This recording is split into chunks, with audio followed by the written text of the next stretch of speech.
আসসালামু আলাইকুম আমার প্রিয় বন্ধুরা, আশা করছি আপনারা সবাই ভালো আছেন। কিশোর থেকে যৌবনে পদার্পণের পর চাচা আবু তালিবের পরামর্শে মক্কার ধনবতী নারী হজরত খাদিজা রাদিয়াল্লাহু আনহার ব্যবসায় নিযুক্ত হন মুহাম্মদ সাল্লাল্লাহু আলাইহি ওয়াসাল্লাম। ব্যবসায় নিযুক্ত হয়ে তিনি খাদিজার প্রতিনিধি হয়ে সিরিয়া গমন করেন। এই সফরে নবীজির সঙ্গী ছিলেন হজরত খাদিজার কৃত দাস মাইসারা। যাত্রাপথে মাইসারা অবাক চোখে খেয়াল করেন চলার পথে চলমান মেঘমালা রাসূলকে ছায়া প্রদান করছে।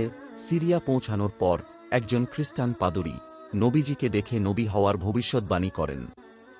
এছাড়াও বাণিজ্যিক সফরে মহানবী সাল্লাল্লাহু আলাইহি ওয়াসাল্লাম দ্বিগুণ মুনাফা অর্জন করেন।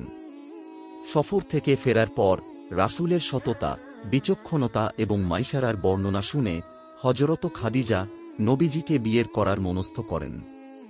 হজরত খাদিজা রাদিয়াল্লাহু আনহায়ের অভিভাবক তুল্য চাচাতো ভাই ওরাকা ইবনে নফেলের সঙ্গে পরামর্শ এবং বান্ধবী নাফিসা বিনতে মুনাব্বিহের কাছে আগ্রহ প্রকাশ করেন। তারা উভয়ে তাকে অগ্রসর হওয়ার পরামর্শ দেন। নাফিসা মহানবীজির কাছে প্রস্তাব দিলে তিনি সম্মত হন এবং চাচাদের তা অবগত করেন। মুহাম্মদ সাল্লাল্লাহু আলাইহি ওয়াসাল্লামের চাচা হামজা ইবনে আব্দুল মুত্তালিব হজরত খাদিজার পরিবারের কাছে প্রস্তাব নিয়ে যান।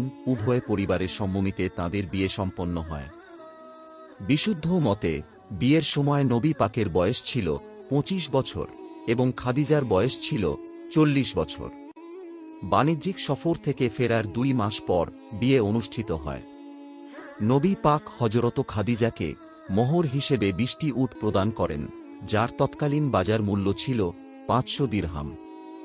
নবীজি সাল্লাল্লাহু আলাইহি ওয়াসাল্লামের বিয়ের সময় বনু হাশিম এবং বনু মুদারের নেতৃস্থানীয় ব্যক্তিরা উপস্থিত ছিলেন। আবু তালিব বিয়ের খুতবা পাঠ করেন।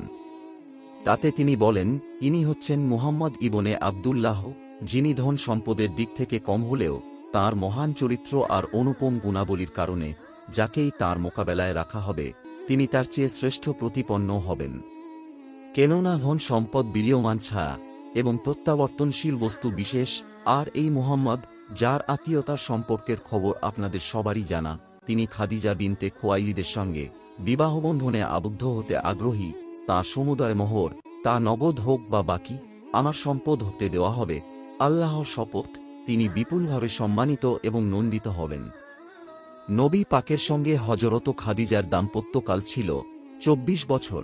নারীদের মধ্যে সবার আগে ঈমান গ্রহণ করেন হজরত খাদিজা রাদিয়াল্লাহু আনহা। নবুতের প্রাথমিক বছরগুলোতে কঠিন সময়ে তিনি নবীজির সেবায় তাঁর সর্বস্ব উজাড় করে দেন। হিজরতের 3 বছর আগে ওনার মৃত্যু হয়। হজরত খাদিজার জীবদ্দশায় রাসূল পাক আর কোনো বিয়ে করেননি। পুত্র ইব্রাহিম ছাড়া নবীজি পাকের সব সন্তান হজরত খাদিজা রাদিয়াল্লাহু আনহায়ের গর্ভজাত। রাসূলের হাদিসে বর্ণিত বিশ্বের শ্রেষ্ঠ 4 নারীর একজন হচ্ছ হজরত খাদিজা বিনতে খুয়াইলিদ রাদিয়াল্লাহু আনহা। হজরত আনাস রাদিয়াল্লাহু আনহু থেকে বর্ণিত হাদিসে মুহাম্মদ সাল্লাল্লাহু আলাইহি ওয়াসাল্লাম বলেন, জগতের সব নারী থেকে 4 জন নারী অনুকরণের জন্য যথেষ্ট: মরিয়ম বিনতে ইমরান, খাদিজা বিনতে খুয়াইলিদ, ফাতিমা বিনতে মুহাম্মদ এবং ফেরাউনের স্ত্রী আসিয়া। তিরমিজির 3878 নং হাদিস।